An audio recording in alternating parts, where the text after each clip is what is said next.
Welcome to the deep dive. If you're joining us, chances are you're someone who's really pursuing mastery, right? Looking for that edge, that shortcut to genuine self-assurance. Mm-hmm. Well, we've got a fascinating stack of sources today, and they basically argue we've been looking for confidence in, all the wrong places. Completely the wrong places. Our mission today is pretty radical, but simple. We're diving deep into the research to ask, what if everything you've been taught about confidence, that loud, bulletproof exterior, what if it's fundamentally incorrect? Like, what if the conventional wisdom is just wrong? Exactly. Our sources promise to expose these pervasive myths and reveal the surprising, often uncomfortable truth about what lasting self-assurance actually is. Yeah, and this isn't just feel-good motivational stuff. No, definitely not. It's more like a demand for a fundamental perspective shift. And that shift is so needed because, look, modern culture is obsessed, absolutely obsessed with the performance of confidence. You see it everywhere. Everywhere. Mm. Media, the corner office. Mm. It's the person with the loudest voice, the Yeah. one interrupting, constantly listing achievements. You know the type. Uh-huh. Projecting endless bravado. Right. And society often mistakes that whole outer display, for the real thing, genuine confidence. But it's often not. It's usually not. Yeah. The crucial insight, really, from our sources, is that this external show of force, it's almost always a false front. A false front. Yeah, or like a psychological smokescreen. It's designed specifically to hide something deeper, usually gnawing insecurities. And I bet if you're listening, you've probably felt that yourself. Well, absolutely. Constantly performing self-assurance, maybe for clients, family, colleagues. Right. And then the moment the performance stops, that insecurity just creeps back in. It's exhausting. It's incredibly emotionally exhausting because you're burning all this energy just trying to maintain an illusion that deep down you know isn't real. Yeah, that emotionally exhausting part, I think that's the key phrase. It really is. That exhaustion, that's the signal. It tells you you're operating from fear, not genuine self-trust. Mm-hmm. So we need to stop chasing the applause, that external validation, Mm-hmm. and start focusing entirely on building that internal self-assurance. That's the critical shift. Okay. And our sources introduce a really foundational concept here. It sounds almost deceptively easy, but it's called radical self-acceptance. Radical self-acceptance. The idea is that true confidence, the kind that actually lasts through failure and rejection, it begins the moment you stop fighting your imperfections, the moment you truly embrace them. Okay, let's unpack that a bit. Radical self-acceptance, because it sounds maybe a bit fluffy, but it's not the same as self-esteem. No, not quite. Explain that difference. Well, self-esteem often needs external success, like, I like myself because I won or because I got the promotion. Right, it's conditional. Exactly. Mm. Radical self-acceptance is simpler. It's just accepting the neutral reality of who you are, flaws and all, right now. No judgment attached. No judgment. It means acknowledging, okay, I have these weaknesses or I made this mistake, and that's okay. It doesn't diminish my inherent value as a person. Wow. Okay, so when you adopt that perspective, what happens? You're instantly liberated. Think about it. You're freed from that constant pressure to be flawless. Which takes up so much energy. Immense psychological energy, Yeah. pretending you're perfect. Mm. When you radically accept imperfection, all that energy is freed up. Okay. And it lets you enter situations, a new project, a relationship, whatever, without that crippling fear that one mistake is going to shatter your whole carefully built facade. Because the facade isn't needed anymore. Precisely. It's Yeah. like the ultimate form of self-trust. Knowing your self-worth is totally independent of your performance on any given day. Okay, so self-acceptance is step one. Embracing who you are, warts and all. Right. Then the sources argue the next step, and this one sounds really counterintuitive to like traditional views of confidence, is embracing vulnerability. Yes. The V word. Society tells us a confident person is an impenetrable fortress, right? Never show weakness. Another myth. We need to tear that one down too. Absolutely. We have to challenge that core idea. Showing weakness equals lacking confidence. It's just not true. How so? Well, look at high-performing leaders. Yeah. The ones who are truly secure, they're often the most transparent. Vulnerability isn't weakness. It's actually a massive forward-facing strength. The strength. How does that work? Okay, think about it. When you're vulnerable, when you openly admit, you know what, I don't know the answer here, or I actually need help with this part, or even I made a critical error. Which takes guts. It does. Mhm. But you achieve three things all at once. First, you open yourself up for genuine growth. You can actually learn now. Right, because you're not pretending. Exactly. Yeah, Second, you dramatically deepen connections. People trust someone who's human and transparent way more than some perfect robot. that makes sense. And third, you actually model true security. Truly confident people aren't afraid of their limitations because they know their identity isn't tied to being omnipotent. That makes perfect sense philosophically. But let me push back just a little on the practical side. Go for it. In really competitive environments, business especially, admitting, I don't know, isn't that sometimes seen as like handing ammunition to your rivals? Or even career suicide? That's a crucial question, and the sources address it. Vulnerability needs to be paired with clear intention. It's Okay. not about just like emotional dumping everywhere. It's about strategic transparency. Strategic transparency. I like that. Can you give an example? Sure, instead of just saying broadly, oh man, I'm overwhelmed and lost, which isn't helpful. Right. The confident, vulnerable response is specific. It might be, look, I'm excellent at the overall strategy here, but for the tactical deployment of this new tech, I need an expert. Can we bring in a specialist? No? See, you admit a specific limitation, but you immediately pivot to a solution. And, importantly, you reaffirm your own core strength, the strategy part. So you're demonstrating secure leadership, not just weakness. Precisely. You're using your honesty to drive a better outcome. Got it. Okay, so we have self-acceptance, we have vulnerability. These are powerful mindset shifts. Doge.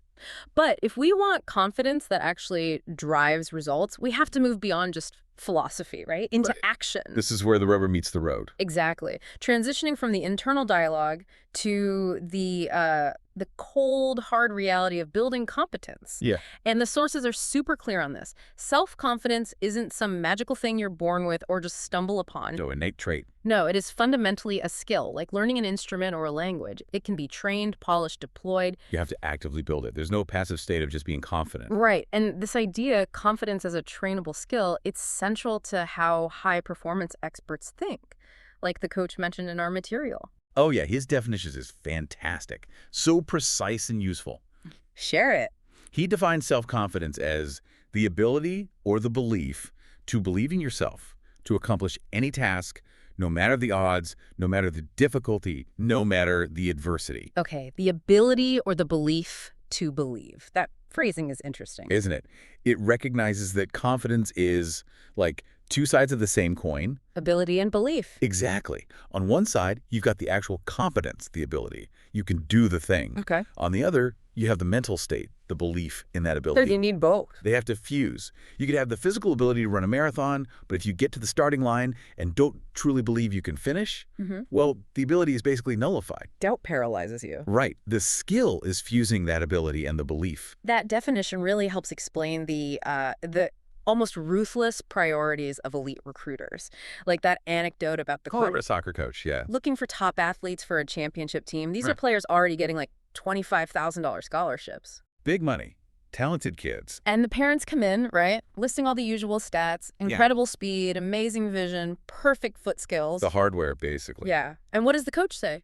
He says, basically, yeah, that's nice, but those are the last things I worry about. The last things. The most crucial element, the absolute primary filter before anything else, self-confidence. If the player had all the talent in the world but lacked that core belief, He wasn't interested. Simple as that. why is it that critical? Well, according to the coach, without that core skill, that self-confidence, the talented player is effectively useless. Wow, useless. That's harsh. It sounds harsh, but think about why. Speed and vision, all that talent, it's deployed through decision-making, right? Under pressure. Okay. So if that player faces adversity and maybe they miss an easy shot, or the other team scores twice, bang, bang, the moment they lose belief in themselves, even for a split second, They hesitate. they're done for, as he put it. Their raw talent gets paralyzed by doubt. Whereas the confident player, The confident player operates differently. They assume, even if the plan fails, they'll figure it out. They'll find a way. Improvisation comes from belief. so confidence is like the operating system. That's a great analogy. It's the OS that lets all the hardware, the speed, the skill, the vision actually function when things get tough, under high-stakes pressure. It's the difference between talent used and talent just frozen. Exactly. And that connects perfectly back to the idea in Source 1 about action over affirmation. Right. Moving beyond just passive, positive self-talk. Yeah, not just standing in the mirror saying, I am capable, but actually proving it to yourself through intentional, small, maybe difficult actions. Building the evidence. Yes. The core mechanism for building real, lasting confidence isn't wishful thinking, it's competence. Earned competence. Earned competence. And that comes from consistent effort, actively stepping outside your comfort zone, even if you do it imperfectly at The first. imperfection is key. It is. Because when you consistently show yourself, hey, I can try hard things, I can fail safely, learn, and go again. That accumulation of evidence. That's what builds real self-trust. Your inner voice can't argue with it eventually. You have proof. Cold, hard proof. Okay, so if we accept confidence as a skill, like we said, Uh-huh. then the recipe for building it comes into focus. And it's not glamorous. It's repetition, repetition, repetition. The grind. The grind. This is where you see the wisdom from research like Gladwell's 10,000-hour rule really connecting with building belief. How so? The goal of all that practice, that intense repetition, isn't just about getting technically perfect. It's also cognitive. Okay. You want the task to become so automatic, so deeply integrated, that it's not novel is not new to us, as the source puts it. So it feels familiar. Completely familiar. Yeah. Which means when you're suddenly in that high-pressure moment, Yeah. the big negotiation, the public speech, the penalty kick. Your brain doesn't panic. Exactly. The mental trigger isn't, oh no, this is scary. It's a calm recall. Hey, I've done this literally 1,000 times. This is just another Tuesday. That familiarity becomes the bedrock. The profound bedrock of functional, confident performance under pressure. And we have that incredible anecdote, the soccer goalie from Colombia. Oh, that story's fantastic. Really drives the point home. Yeah, so this guy, physically imposing, right, 6'3", Big guy.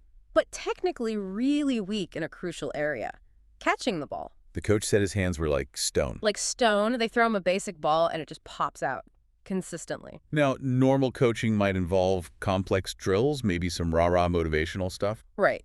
But the actual solution here, brutal, pure repetition. He was given one task, kick a ball against a wall, catch it. Simple, but the volume. Insane volume, not 50 times, Yeah. not 100. He had to do that specific action 350 times a day. 350 times every day. Every single day, he did this drill alone for 8 solid months. 8 months. Do the math on that. It's roughly, 84,000 repetitions of just that one single kick and catch motion. Unbelievable dedication. So he comes back to the team after 8 months. And the coach notes, first, the physical change. His hands were raw, calloused, like the moisture was gone from the friction. Wow. But more importantly, the technical problem. Gone. The simple act of catching was now completely non-novel, automatic. So that physical grind, that persistence. It didn't just fix his skill, it fundamentally changed his self-belief about catching. And the result. He went on to play professionally in Europe. That transformation was built literally one rep at a time. It's such a powerful story, but it really highlights the core human challenge, doesn't it? Which is? The temptation to quit when things get hard or just boring. That goalie's task wasn't complex, it was just intensely monotonous and probably frustrating for 8 months straight. Yeah, most people wouldn't last a week. How many of us bail at the first sign of failure? Or just adversity? Too many.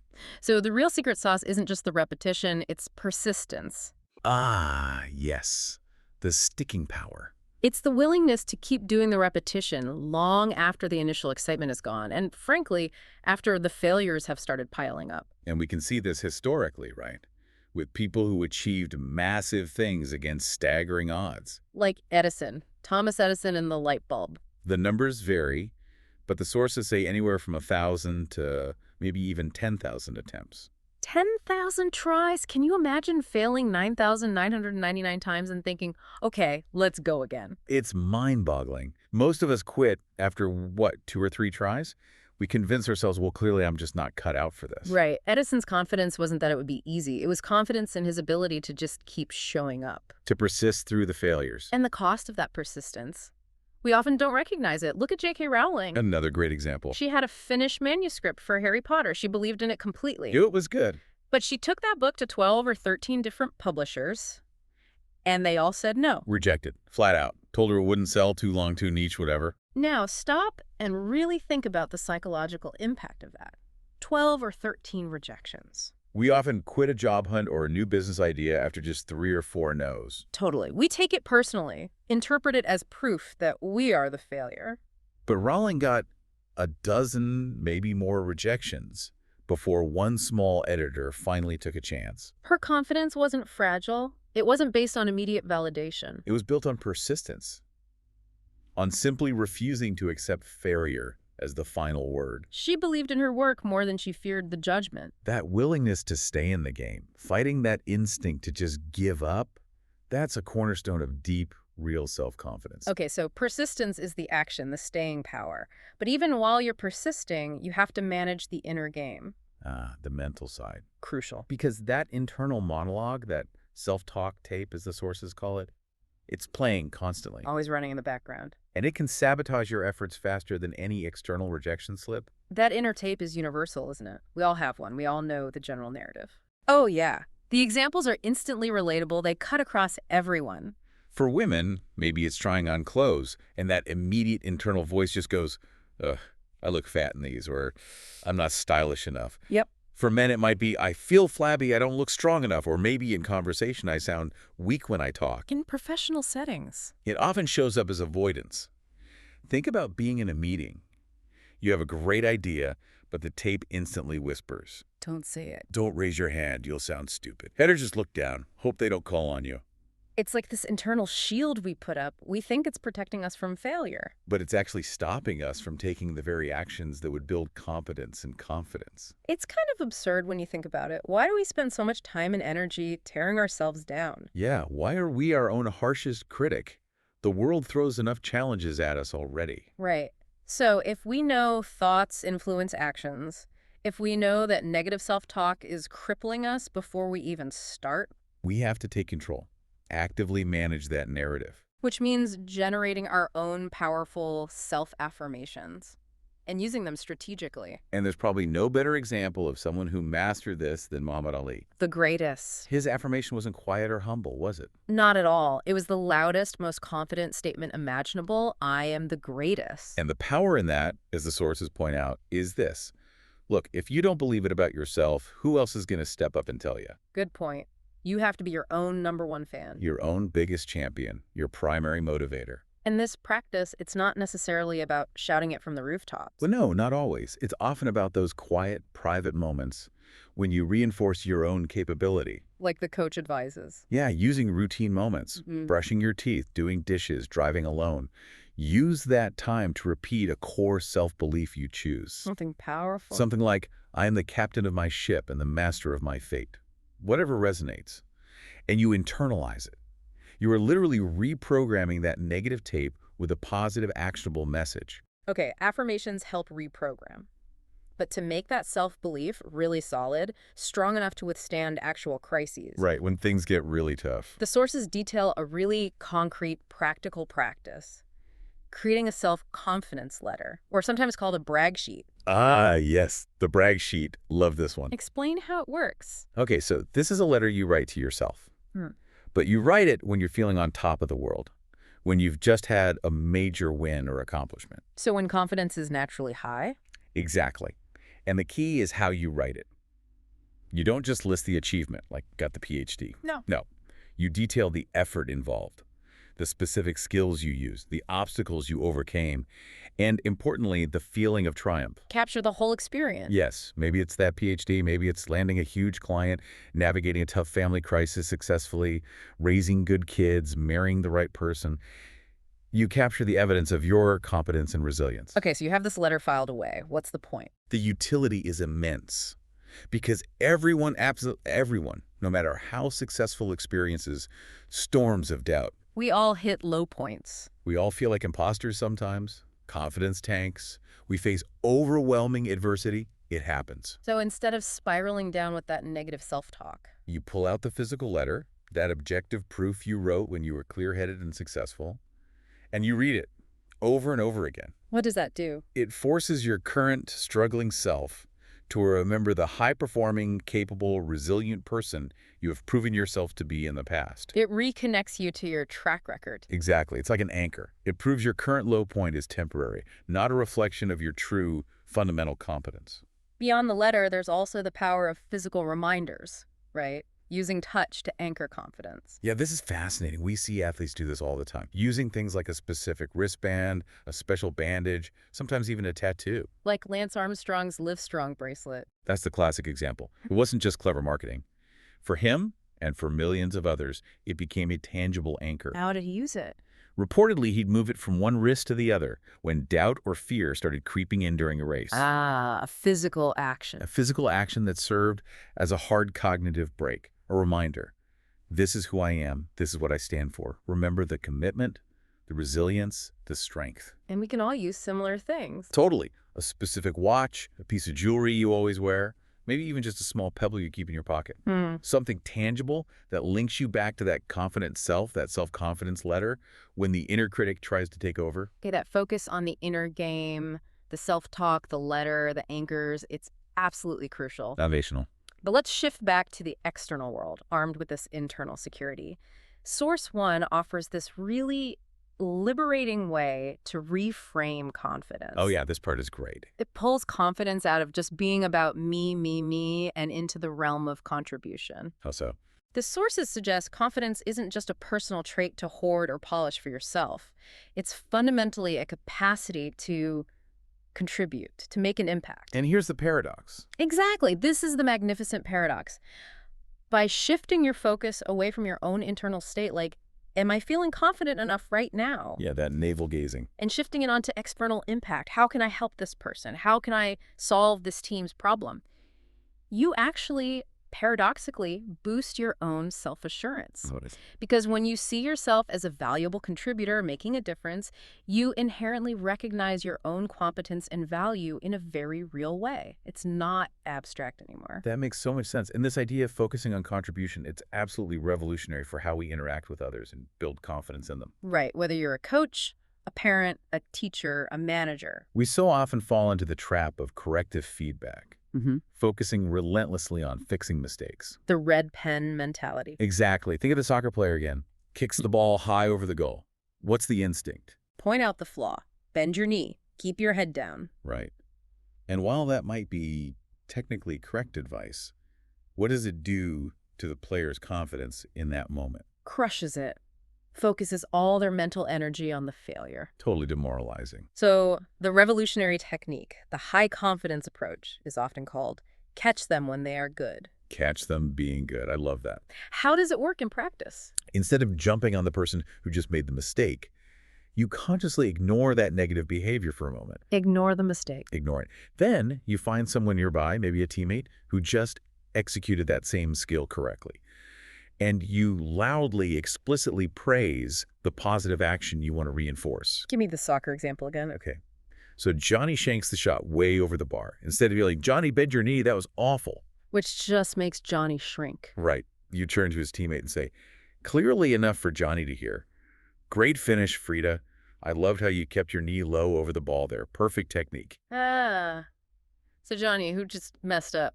He's now actively listening. His confidence isn't shattered. And he gets an immediate, non-threatening model, both visual and verbal, of the correct way to do it. It's teaching without the shaming. Exactly. Teaching without demoralizing. And this isn't just some nice theory. There's proof it works. Oh yeah, the Kansas State study is fascinating. Tell us about that. They looked at their football program. Right. The standard coaching method involved hours of video review, pausing the tape, critiquing every single missed block, every defensive lapse, every specific mistake. Very critical, very mistake-focused. And the result?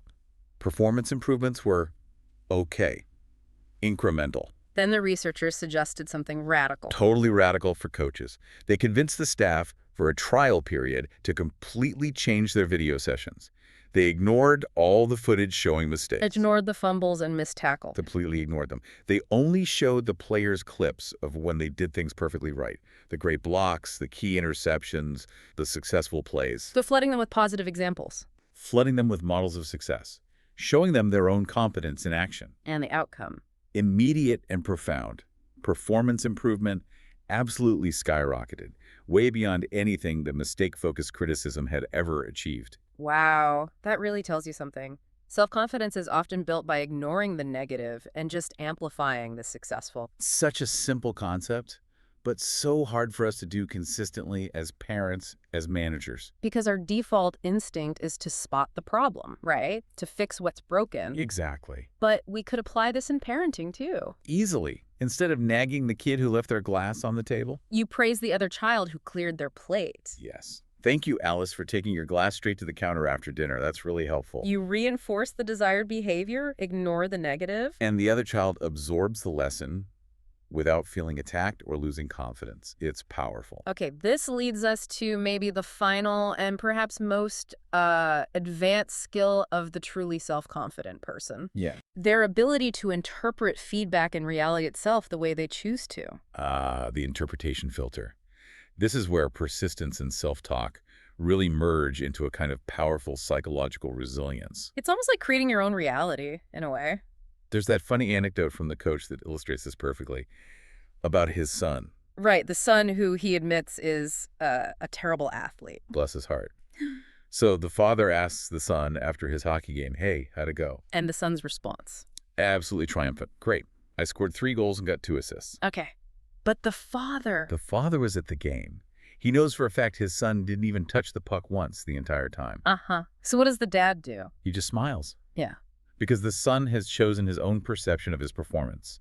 He interpreted his participation, his effort, maybe just being on the ice, as success. He filtered the data. He filtered the data. Right. That mindset, that ability to curate your own experience and deliberately focus on the positive data points, even if they're small, that's vital for resilience. I have to share my own story here about this kind of persistence and, frankly, chosen interpretation. It really speaks to the power of just refusing to accept no. Oh, yeah. Do tell. Early on, with my now wife, I asked her out repeatedly, and she rejected me repeatedly. Ouch. Persistence, though. Persistence bordering on delusion, maybe? Yeah. The final rejection came via a mutual friend, and it was spectacularly negative. How bad? The message was basically she would not date me unless hell was literally freezing over and I was the last person left on Earth and we had to repopulate the planet. Wow. That's comprehensive rejection. Multi-layered. Very clear no. Extremely clear no. Now most people hear that. And they process the overwhelming negative data points, right? Hell freezing over. Last man on Earth. Yeah, they'd walk away confidence totally shattered, thinking, okay, 0 chance. Message received. Understandably. The confident, persistent, maybe slightly insane interpretation, it filters all that negativity and focuses on the one tiny sliver of ambiguity. Which is You're saying there's a chance. Oh, man. That's brilliant. That's the level of chosen belief, that refusal to be completely deterred, that allows people to overcome truly staggering obstacles and rejection. You choose the lens. You choose the lens you view the world through, and that decision dictates how long you stay in the game. Okay, so if we kind of synthesize everything we've covered in this deep dive, But boil it down. the key distinction seems crystal clear now. True confidence. It's not that noisy external show built on bravado. No. It requires deep internal validation, built on things like radical self-acceptance and, surprisingly, vulnerability. The internal shift first. Yes. And crucially, it's a skill.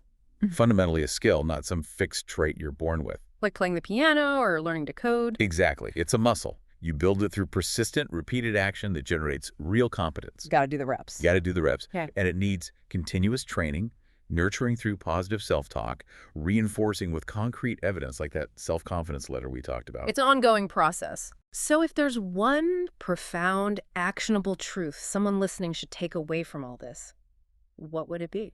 I think it boils down to this powerful, maybe slightly intimidating, simple message. No one, absolutely no one, is going to believe in you unless you believe in you first. You have to be the source. You have to be the primary champion of your own cause, the captain of your own ship, as the saying goes. So the final message is, stop trying to fit the mold. Stop chasing that brittle, conventional idea of confidence. Yes, forget that. Focus instead on building your competence. Master your internal tape.